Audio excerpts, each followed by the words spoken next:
Record हो रहा है, आवाज आ रही है। जैसा बोले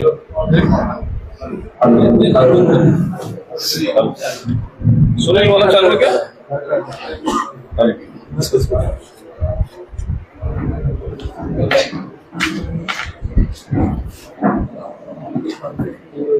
आज के इस बहुत ही महत्वपूर्ण प्रेस वार्ता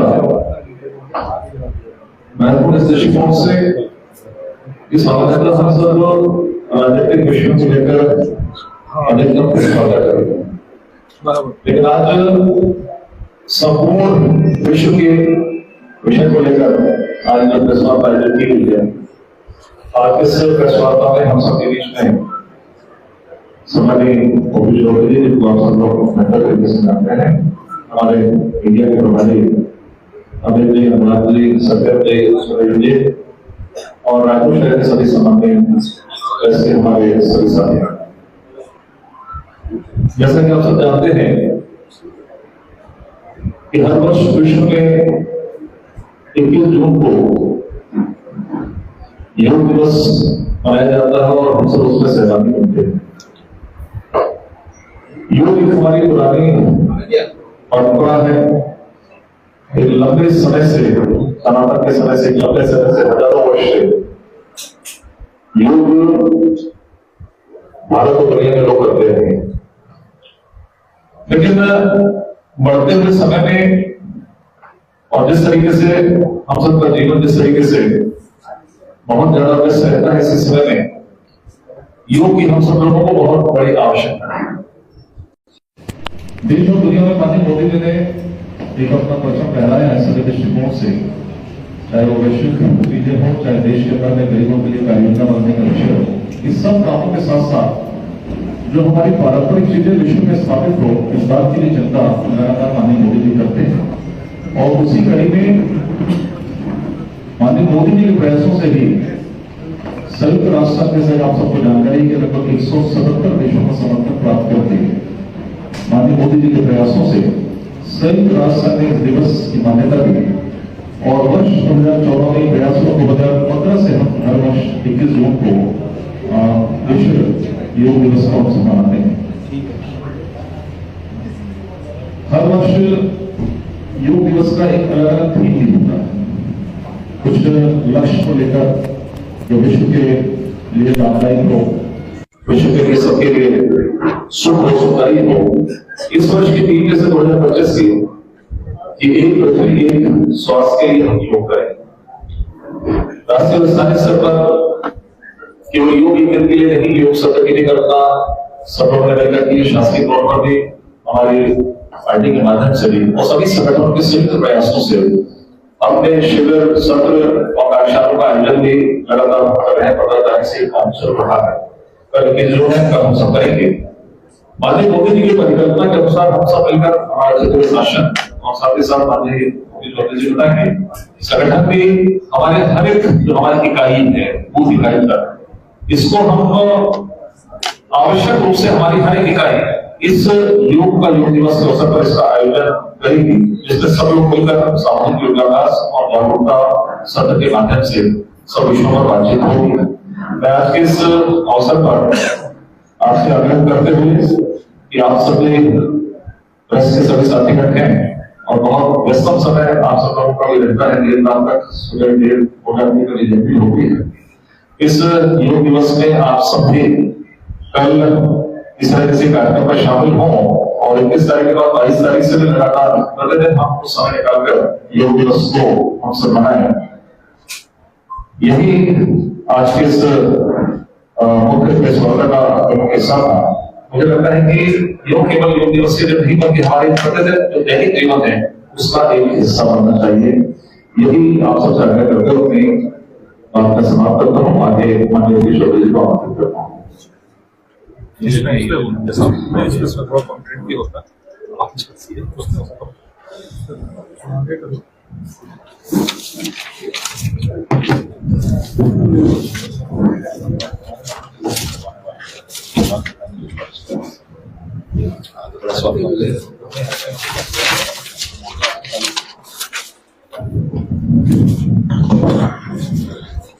आज आज इस अवसर पर हमारे बीच उपस्थित आदरणीय संजय श्रीवास्तव जी, अमित चिमनानी जी, अनुराग जी, सत्यम जी, सुनील चौधरी जी और हमारे बीच उपस्थित रायपुर के प्रिंट मीडिया, इलेक्ट्रॉनिक मीडिया के हमारे स्नेहिल भाइयों और बहनों, आप सभी का अभिनंदन है। और आज जो विषय है वो योग दिवस, कल हम जो आयोजित करने जा रहे हैं, पूरी दुनिया अंतर्राष्ट्रीय योग दिवस के रूप में इस दिन को मना रही है, उसका बहुत ही महत्वपूर्ण जो ओकेजन है, उसी संदर्भ में आज की प्रेस वार्ता पार्टी की ओर से आयोजित की गई है, इसमें आप सभी का अभिनंदन करता हूं मैं। और आप सभी को, जैसा कि संजय जी ने कहा और आप सबको विदित ही है कि 2014 में मोदी जी की सरकार बनी और 2014 से ही इस विषय पर प्रयास हुआ कि योग को पूरी दुनिया योग को एडॉप्ट करे। और यूनाइटेड नेशन जनरल असेंबली, जो संयुक्त राष्ट्र की सामान्य सभा है, उससे बड़ा मंच इस विषय को रखने के लिए नहीं हो सकता था। और 2014 में ही नरेंद्र मोदी जी की लीडरशिप में इस विषय को रखा गया और दुनिया के 177 देशों का समर्थन प्राप्त हुआ। और एक तरह से हम कह सकते हैं कि भारत का जो सॉफ्ट पावर है उसे पूरी दुनिया ने स्वीकार किया। भारतीय संस्कृति, भारतीय विरासत का जो महत्वपूर्ण बिंदु है उसे पूरी दुनिया ने स्वीकार किया। अनेकों इसमें मुस्लिम राष्ट्र, अनेकों ईसाई धर्म को मानने वाले राष्ट्र, सब ने इसका समर्थन किया और एक लाइफ स्टाइल के रूप में, एक महत्वपूर्ण विषय के रूप में पूरी दुनिया ने इसे अडॉप्ट किया। 177 कंट्री ने अडॉप्ट किया और 177 से भी ज्यादा देशों में आज योग को लोग जीवन शैली के रूप में लगातार अपना रहे हैं। योग का जो सबसे प्रथम रूप हमारी परंपरा में, हमारी संस्कृति में, हमारी विरासत में जो दिखाई देता है वो आदि योगी शिव के रूप में दिखाई देता है। आदि योगी का जो मूर्त रूप है, योग करता हुआ ही रूप साफ तौर पर हमको दिखाई देता है। महर्षि पतंजलि ने योग को एक पूरी तरह से साइंटिफिक स्ट्रक्चर दिया, एक वैज्ञानिक संरचना दी और पूरी दुनिया के सामने योग को प्रस्तुत किया। और ये आज नहीं, हजारों साल पहले ये सब चीजें हो रही थी हमारी परंपरा में, हमारी संस्कृति में। भारतीय मूल्य, भारतीय परंपराएं कितनी वैज्ञानिक थी, कितनी दूरदर्शी थी, इसका एक बहुत महत्वपूर्ण उदाहरण योग के रूप में भी हमको दिखाई देता है।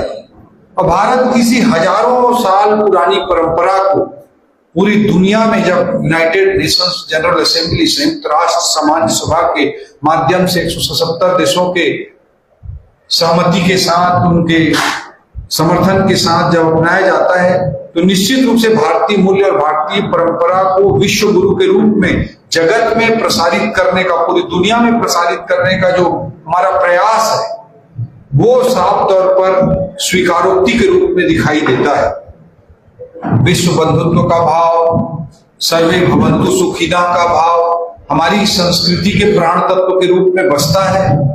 और इसी रूप में हमको इस विषय को देखना चाहिए कि किस तरह से भारतीय परंपरा की ताकत को पूरी दुनिया ने अपनाया और ये सॉफ्ट पावर भारत का जो है उसे दिखाता है। भारतीय मूल्यों की जो स्वीकारोक्ति है, भारतीय मूल्यों की जो स्वीकारोक्ति है, वो भारत देश के लिए नहीं, पूरी मानवता के लिए, पूरे जड़ और चेतन पूरी धरती के लिए भारतीय मूल्यों को अडॉप्ट करना बहुत महत्वपूर्ण है। पूरे पृथ्वी की उत्तर जीविता के लिए, पूरे पृथ्वी के सतत विकास के लिए, सभी लोगों के कल्याण के लिए, विश्व बंधुत्व के लिए, वर्ल्ड ऑर्डर एंड पीस, विश्व व्यवस्था और शांति को स्थापित करने के लिए ये बहुत ही महत्वपूर्ण है भारतीय मूल्य। उसी रूप में इसे देखना चाहिए।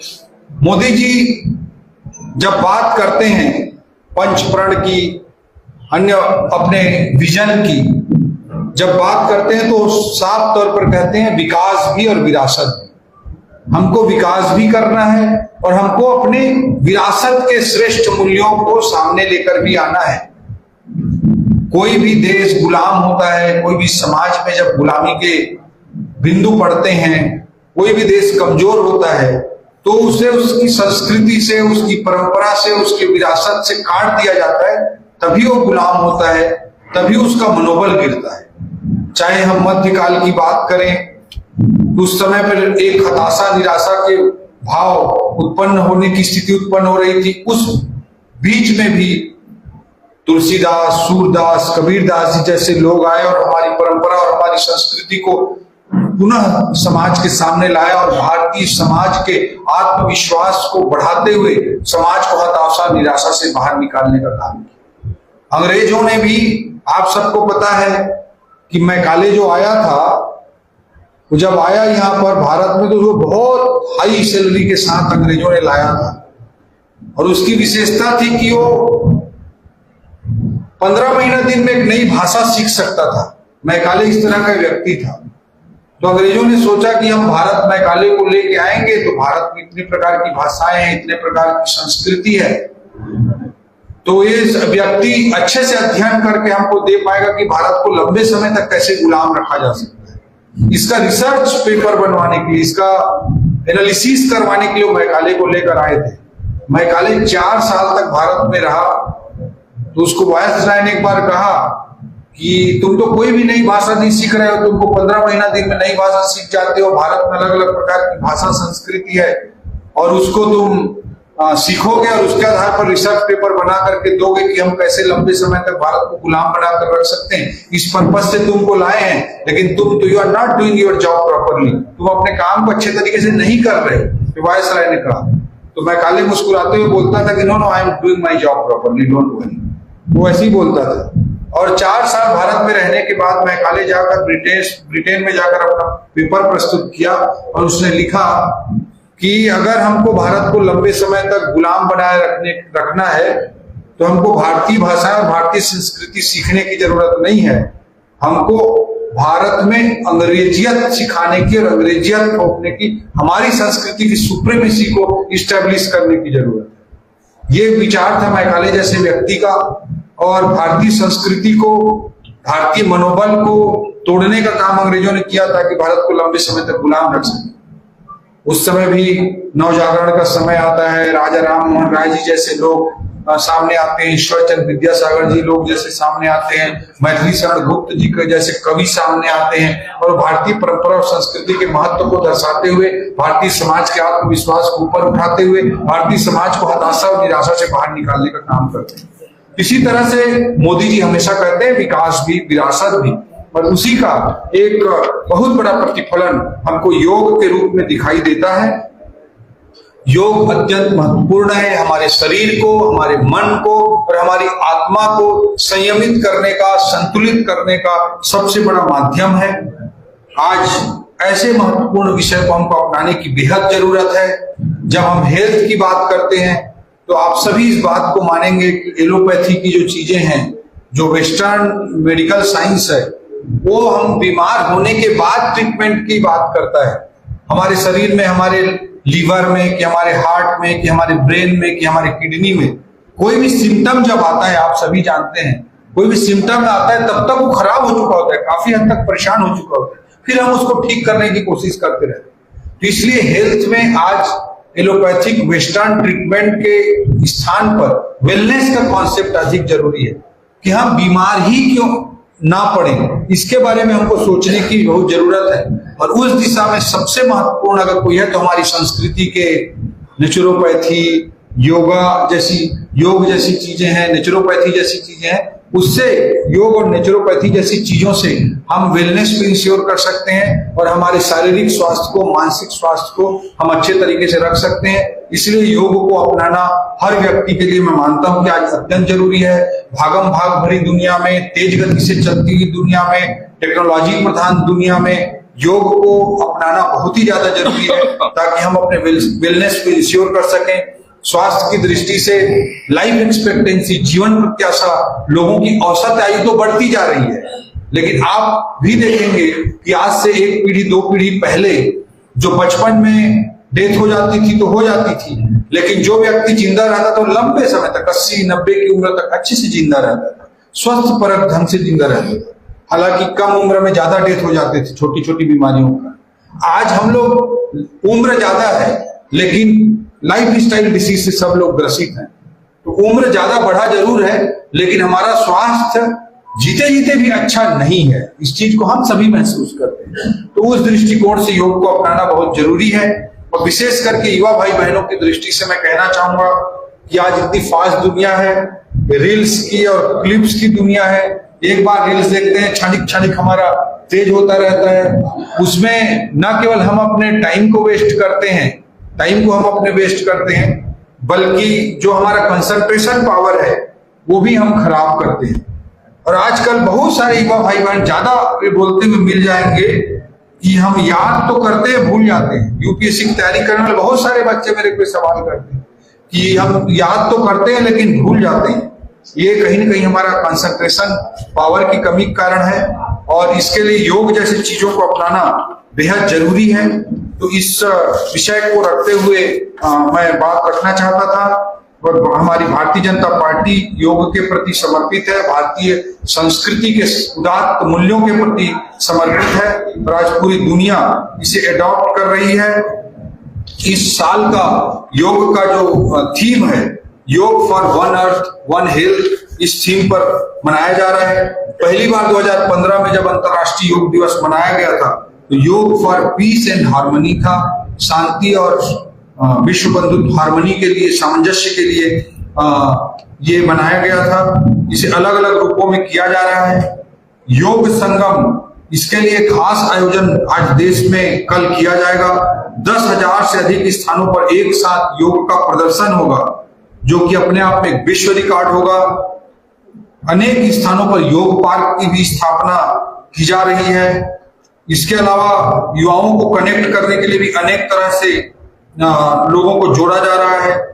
10 स्थानों पर देश में एक सप्ताह तक चलने वाला योग महोत्सव स्थापित किया जा रहा है, जिसका समापन माननीय प्रधानमंत्री जी के नेतृत्व में केंद्रीय समारोह के रूप में योग महाकुंभ के रूप में होगा।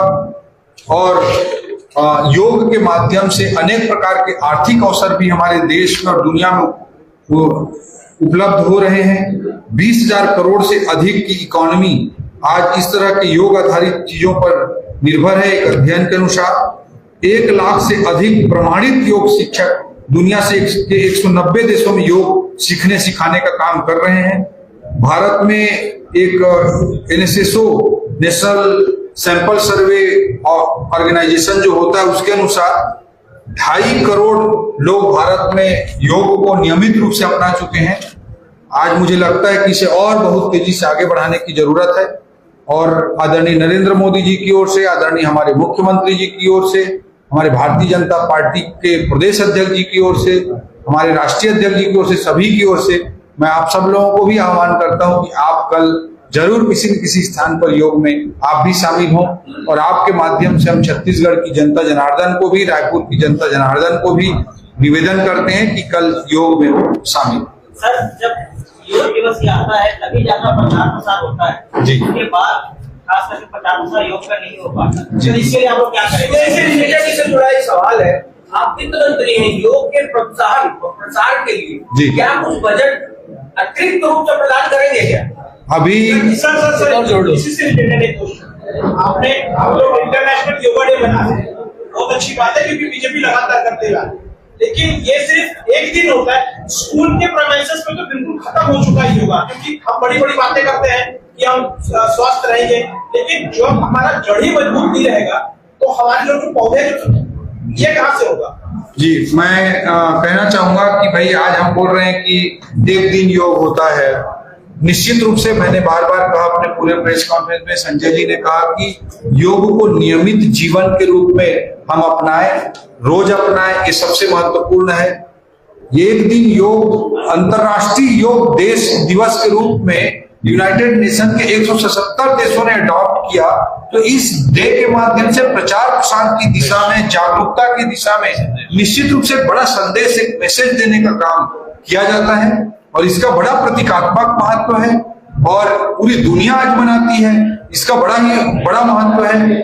और इस संदर्भ में आपने कहा कि जैसे बजट की बात कही, तो योग दिवस के लिए भी बजट समाज कल्याण विभाग को उपलब्ध कराया जाता है, और इस आश्रम शालाओं में भी योग को आपने जैसे कि कहा बढ़ावा देने के लिए भी एक बड़ी योजना पर समाज कल्याण विभाग काम कर रहा है, सरकार काम कर रही है, उसका भी आपको रिजल्ट आने वाले समय में दिखाई देगा। सरस्वती शिशु मंदिर एक संस्थान है जहाँ प्रतिदिन प्रार्थना जी। और योग के कार्यक्रम आयोजित किए जाते हैं, में भी और बड़ी कक्षाओं में। जी। क्या छत्तीसगढ़ शासन शासकीय शालाओं में इस प्रकार की कोई कार्य योजना निश्चित रूप से जैसे क्रमिक रूप से सरकार इस दिशा में अलग अलग ढंग से प्रयास कर रही है, और जैसे कि मैंने कहा कि आश्रम शालाओं के लिए विचार चल रहा है सरकार की स्तर पर, आने वाले समय में उसका दिखाई देगा। प्रदेश में योग को लेकर सबसे बड़ा कहाँ होगा? देखिए, हम तो भारतीय जनता पार्टी की ओर से हमारे नीचे तक सांगठनिक इकाइयों तक योग का आयोजन करेंगे ही।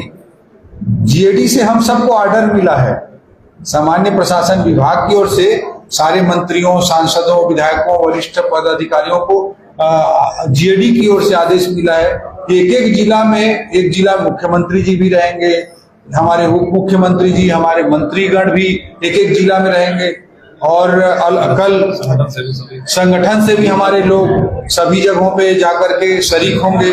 आदरणीय मुख्यमंत्री जी जसपुर में अलग अलग कार्यक्रम, जैसे 15 अगस्त 26 जनवरी में जैसे अलग अलग जगहों में जाते हैं, वैसी ही शासन की ओर से नियुक्त किया गया।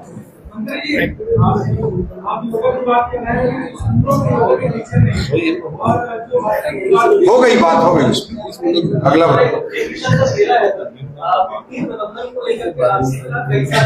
इससे योग से संबंधित अन्य कोई विषय हो तो कोई अलग से प्रेस के